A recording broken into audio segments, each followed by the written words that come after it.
한국은 아시아에서도 높은 평가를 받는 양질의 교육을 갖춘 국가입니다. 내가 다시는 한국인들 말 믿나 봐라. 한국인과 대화하던 외국인이 학을 뗀 이유. 한국의 한 식당, 한 독일 여성이 분노해서 소리를 지르고 있습니다. 한국인도 똑같아. 왜 외국인을 차별하고 골탕 먹이려고 하는 거야? 그러나 3분 뒤 한국인들의 하나 같은 행동을 본 그녀는 그만 충격을 받고 눈물을 흘리고 마는데요. 그렇다면 이 여성에게 대체 무슨 일이 일어났던 것인지 자세한 내용 살펴보도록 하겠습니다. 독일 여성의 사연입니다. 안녕하세요. 저는 독일의 평범한 직장인 렌이라고 합니다. 학창시절 저는 공부를 정말 열심히 했고 그래서 다양한 경험이라는 것을 해본 적이 없었습니다. 그래서 뭔가 평범한 일을 하는 회사를 간다면 저는 정말 아무것도 경험해보지 못한 재미없는 인생만을 살 것 같아서 모험을 해보기로 했죠. 바로 더 높은 연봉을 포기하고 해외에서 일할 기회가 많은 지금의 회사를 선택한 것입니다. 해외여행 한번 가본 적 없는 제가 해외에서 일을 하게 된다니 정말 상상만 해도 신났죠. 그러나 저는 첫 발령지인 일본에 가자마자 제가 정말 미친 짓을 했구나 싶어서 절망했습니다. 해외에서 장기간 생활한다는 것은 여행과는 차원이 다른 이야기였고 그런 부분에서 일본은 정말 최악이라고 할 수 있었거든요. 일단 일본 회사의 지나치게 수직적인 분위기와 아날로그적이고 비효율적인 일처리는 저를 정말 숨막히게 했는데요. 저는 이들의 사내 문화에 적응할 시간이 필요했지만 그들은 저에게 조금의 시간조차 주지 않았습니다. 그리고 적응에 어려움을 겪는 저를 점점 안 좋게 보기 시작했죠. 일본인들의 속내는 도저히 알기가 힘들었는데 그들은 제게 대놓고 해를 끼치진 않았습니다. 그러나 일본인들은 치밀하고도 교묘하게 저를 괴롭혔는데요. 한 번은 이런 일이 있었습니다. 아날로그적이고 비효율적인 일처리는 저를 정말 숨막히게 했는데요. 제 초반만 고추냉이가 너무 많이 들어간 것 같았고 저는 고통에 눈물을 흘릴 수밖에 없었습니다. 그리고 그런 제 모습을 본 일본인 동료들은 전부 웃음을 참는 눈치더라고요. 저는 초밥 3개를 먹고 나서야 제 초밥만 이상한 거라는 것을 확신했고 확인해보니 제 것만 고추냉이가 밥알보다 많더군요. 나중에 요리사에게 물어보니 제 일본인 상사가 저 몰래 제 초밥에만 고추냉이를 가득 넣어달라고 요청했다고 했습니다. 이뿐만이 아니었어요. 회식 자리에서 저에게만 제 몫의 음식값을 결제하라고 하고 나머지 동료들의 몫은 회사 카드로 결제한다거나 커피를 돌리는데 제 것만 쏙 빼놓고 돌리고 마치 실수인 것 마냥 연기까지 하는 그들의 모습에 저는 온갖 정이 떨어졌고 일본에 학을 떼게 되었습니다. 이렇게 지옥 같은 일본 회사 생활을 마쳤을 때 제 심신은 완전히 망가져 있었고 그렇게 독일로 가는 비행기 안에서 기쁨과 울분이 공존하는 눈물을 흘리며 귀국하게 되었죠. 하지만 저는 잠시 잊고 있었습니다. 제가 입사한 회사는 해외 파견이 잦다는 것을 말이에요. 저는 독일로 돌아온 지 한 달도 안 돼서 다시 한국으로의 파견 지시를 받았고 이때 저는 퇴사를 진지하게 고민하기도 했죠. 한국과 일본은 지리적으로도 가깝고 인종적으로도 유사하다고 들었기 때문에 두 나라는 서로 비슷한 문화를 가졌을 거라 생각했거든요. 하지만 도전도 해보지 않고 이대로 도망간다면 저는 평생 패배자로 살 것만 같았기에 도중에 포기하는 한이 있더라도 한국에 도전해보기로 했습니다. 그리고 한국인들에게 무시당하지 않기 위해 한 달 동안 정말 고등학생 때로 돌아간 것처럼 한국어를 엄청나게 열심히 공부하고 갔죠. 그렇게 저는 한국으로 가게 되었고 한국 회사의 첫날부터 저는 일본인들과 똑같은 한국인들의 모습에 엄청난 실망을 하게 되었습니다. 한국인들은 겉으로는 저를 반겨주며 신경 써주는 듯 보였으나 그들은 저를 회식 자리로 데려간 뒤 본색을 드러내기 시작했거든요. 솔직히 일본을 겪지 않았다면 저는 한국인들을 그저 따뜻하고 호의적인 사람들이라고 생각했을 겁니다. 하지만 일본에서의 지옥 같은 1년을 경험한 저는 그리 호락호락한 여자가 아니게 됐죠. 일단 한국에 왔으니 한국 요리를 먹어보고 싶다는 제 강력한 주장에 한국인 동료들은 저를 닭발집으로 안내했는데요. 솔직히 닭발 요리의 비주얼은 그리 좋지 못했지만 냄새는 환상적이더군요. 그러나 문제는 바람을 타고 날아오는 닭발 소스의 뜨겁고 매운 공기는 정말 치명적이었다는 것입니다. 이 묵직한 공기는 마치 너 따위가 감히 매운 닭발을 먹겠다고 혀가 마비되고 싶으면 한번 먹어보던지 라며 경고하는 것 같았습니다. 저는 이 탁한 공기에 못 이겨 연신 기침을 해댔고 한국인 동료들에게 이 음식은 엄청나게 매워 보이는데 사람이 먹을 수 있는 음식이 맞는 거냐고 물어봤는데요. 그러자 동료들은 하나같이 하나도 안 맵다며 먹을만 하다고 말하더군요. 저는 그들의 진지한 표정을 믿었고 닭발을 한 입 베어 물어봤습니다. 그리고 닭발 소스가 제 혀에 닿음과 동시에 저는 마치 벌에 쏘인 것 같은 엄청난 통증을 느끼고 몸부림치고 말았죠. 곧이어 저는 혀에 감각이 없어졌고 차가운 물컵에 혀를 담그고 있어야만 했습니다.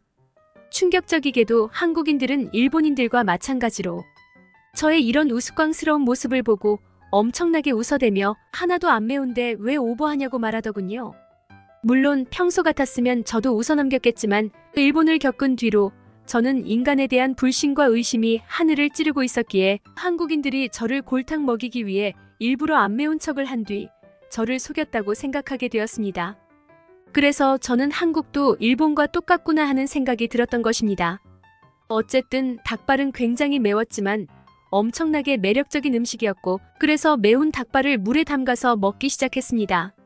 그리고 이런 저의 모습에 한국인들은 닭발이 마치 물에 익사한 것 같다며 비웃어대더군요. 이뿐만이 아니었습니다. 저는 한국인들이 저를 골탕 먹이려고 작정했다는 것을 확신한 순간이 있었는데 그건 바로 한국인들이 삼계탕이라는 음식을 추가적으로 주문했을 때였습니다.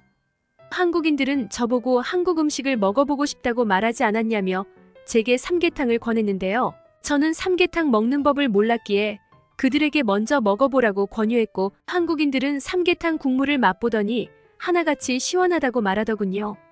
김이 모락모락 나는 딱 봐도 뜨거운 음식을 시원하다고 하다니 저는 당최 이해가 안 갔지만 어쨌든 저도 그들처럼 삼계탕 국물을 들이켜봤는데 시원하기는커녕 혀가 데일 정도로 엄청나게 뜨거울 뿐이었습니다. 분명 한국인들은 뜨거운 것과 시원한 것을 구분하지 못하는 사람들이 아닐 테고 매운 것과 먹을 만한 것을 구분하지 못하는 것도 아닐 것입니다. 그런데 왜 한국인들은 자꾸 거짓말을 하며 저를 바보 취급하는 것인지 저는 외국인들에게 거짓말을 일삼는 이들의 태도에 너무나도 기분이 안 좋아졌습니다. 그런데 갑자기 한국인들은 정말 상상치도 못한 행동을 하기 시작했고 저는 이들의 행동에 정말 경악을 금치 못하게 되었습니다. 바로 저를 조롱하고 있는 거라 생각했던 한국인들은 식당에서 나온 뒤 아까 닭발이 많이 매웠냐며 제게 위장약을 따로 챙겨줬을 뿐만 아니라 다음 날에 도움이 될 거라면서 자신의 사비를 들여서 숙취해소 음료까지 사줬거든요. 저는 이들의 도통 속을 알 수 없는 모습에 한국인들을 믿어야 할지 말아야 할지 혼란스러워졌습니다. 하지만 제가 한국인들과 한 달 동안 같이 일해본 결과 이들은 일본인들과는 전혀 다른 사람들이라는 것을 느끼게 되었는데요. 한국인들은 누군가에게 베푸는 걸 엄청나게 좋아하는지 이들은 사무실 사람들에게 자주 커피를 돌리곤 했고 덕분에 한국인들에게 커피를 엄청나게 얻어먹을 수 있었습니다. 그런데 여기서도 한국인들은 몹시 특이한 면모를 보여줬는데요. 저는 이가 안 좋아서 아이스 음료를 선호하지 않지만 한국인들은 100이면 100 전부 아이스 커피만 마셨거든요. 그리고 이들은 얼음장같이 차가운 커피를 마시고도 매번 시원하다는 표현을 사용하더군요. 이쯤 되니 저는 제 한국어 실력이 부족한 건가 싶었지만 이건 아무리 봐도 한국인들이 이상한 거였습니다. 이뿐만이 아닙니다. 아날로그 투성이었던 일본과는 달리 한국 회사의 시스템은 몹시 효율적이고 체계적이었는데요. 한국인들 자체도 굉장히 책임감 있고 속도에 목숨을 거는 성격이었기 때문에 이들은 제가 겪은 사람들 중 가장 일을 잘하는 사람들이었습니다. 저는 한국인들의 완벽한 일 처리 능력에 압도당했고 이들을 따라가기 위해 부단히 노력했습니다. 그러다 정신이 없었던 저는 엄청난 실수를 저지르고 말았는데 지금 당장 필요한 초안을 담당 부서 한국인 동료에게 진작 부탁하지 않았던 것입니다. 이 업무는 최소로 잡아도 수시간은 걸리는 업무였기에 저는 절망한 채 그 동료에게 최대한 빨리 처리해달라는 메일을 보냈습니다.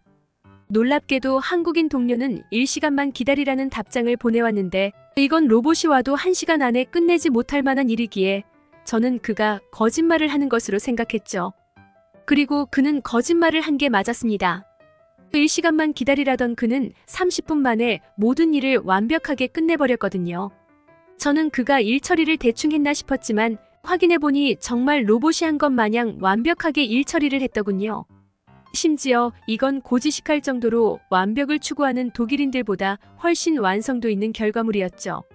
그리고 한국인 동료는 제가 곤란해 보여서 신경 좀 썼다는 메일까지 보내주며 독일인들과는 다른 사려 기품까지 보여줬습니다.